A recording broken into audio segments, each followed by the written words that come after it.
Please do make sure to support us by subscribe and hitting the notification bell. They used to call me their daughter. They used to say I was the blessing their son had been waiting for. But somewhere between family dinners, birthdays, and the quiet sacrifices I made to hold my marriage together, I stopped being enough for them. It started with the comparisons. The way my mother-in-law's smile brightened when the perfect woman walked into the room. The way my father-in-law's tone softened for her, like she'd been theirs all along. And then, one day, it was official. My in-laws had replaced me. She was beautiful, educated, charming. A flawless puppet in their hands, nodding at every word, laughing at every joke, knowing exactly how to win them over. And they adored her, so much so that they paraded her in front of me, as if daring me to notice the way my husband's eyes wandered. I did notice. And I pretended not to. But what they didn't know was that while they celebrated their perfect daughter-in-law, I was quietly building something else, something they'd never see coming. Because when they took everything from me, they forgot one thing. I knew their secrets too. And when the time came, I would take back everything. The night it all unraveled, I was sitting at the long oak dining table in my in-laws' grand house, the same table where I had once been welcomed with open arms, the same table where my place card now sat awkwardly at the far end, as though I was already fading out of the picture. They had invited her. Of course, they had.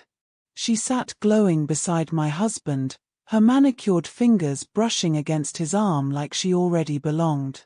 "Isn't she wonderful?" my mother-in-law gushed, her eyes locked on me as if daring me to argue. So well-spoken, so refined.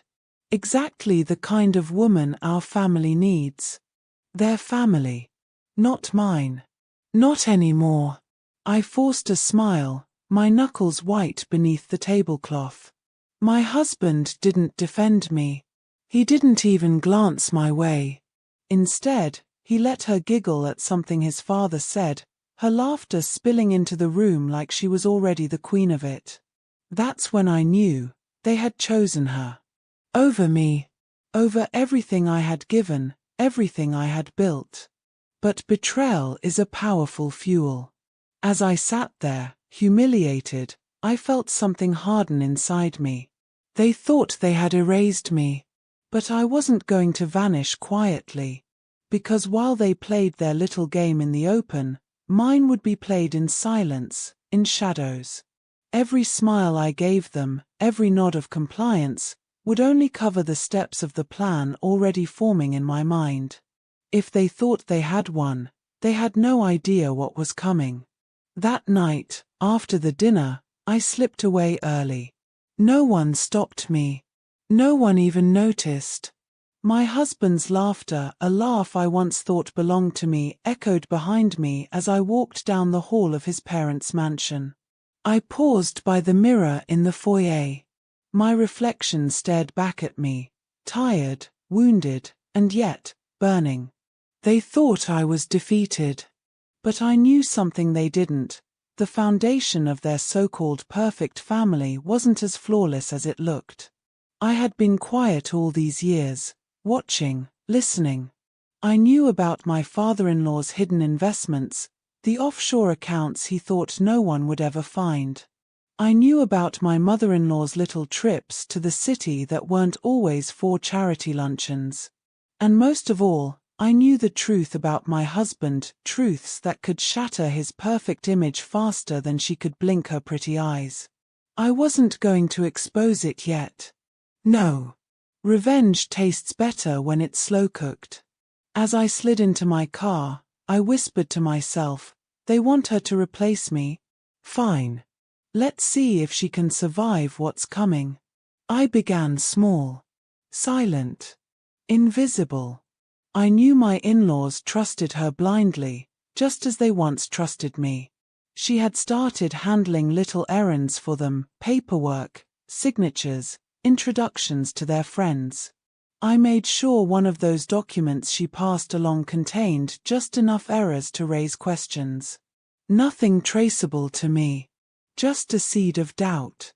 At the same time, I left little reminders for my husband. A misplaced cufflink in his office drawer from a night he didn't want anyone to know about. A photo from his past, mailed to our home with no return address. He didn't suspect me. He suspected himself. And slowly, cracks began to form. The perfect daughter-in-law looked rattled when my father-in-law scolded her over a minor mistake she didn't make. My husband grew restless, sleepless, irritable. My mother-in-law's sharp tone began to pierce the girls' polished confidence. They thought they had replaced me. What they didn't realize was that they had invited a storm. It all started to unravel at another family dinner, weeks later. My husband arrived late, face pale, eyes darting around. My in-laws snapped at him, demanding answers about rumors they'd heard, whispers of lost money, shady deals, embarrassing stories resurfacing. The perfect daughter-in-law tried to soothe them, but by then the doubt had spread. Their smiles toward her were tighter, their trust thinner. She looked across the table at me. Yes, they still invited me, as if to watch me crumble, but instead, she saw me smiling. Calm. Controlled.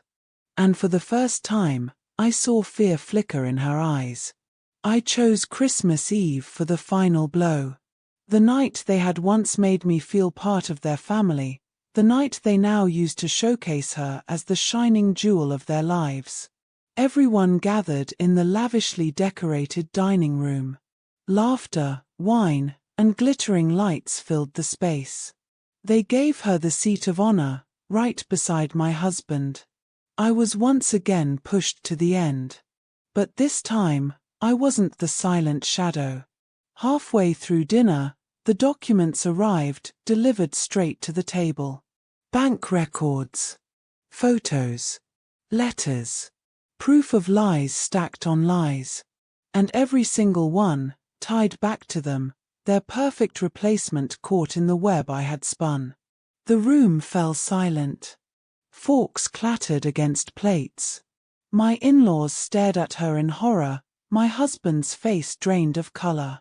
I leaned back, calm, as chaos erupted. She stammered, tried to explain, but the evidence was undeniable. They turned on her, the golden one, their replacement. Their voices, once filled with praise, now dripped with venom. My husband, caught in his own lies, had no defense left. And me. I sat there, smiling. Because they had tried to erase me. But in the end, I erased them. By the new year, I was free. Free from their sneers, free from his wandering eyes, free from the burden of being not enough. The mansion was quieter now. The empire my in-laws built was crumbling, their perfect daughter-in-law long gone. My husband. Just a shell of the man who once stood so tall. And me. I walked away, not broken, not replaced, but victorious. Because sometimes, the sweetest revenge isn't destroying others, it's watching them destroy themselves, with only the smallest nudge from the woman they thought they could discard.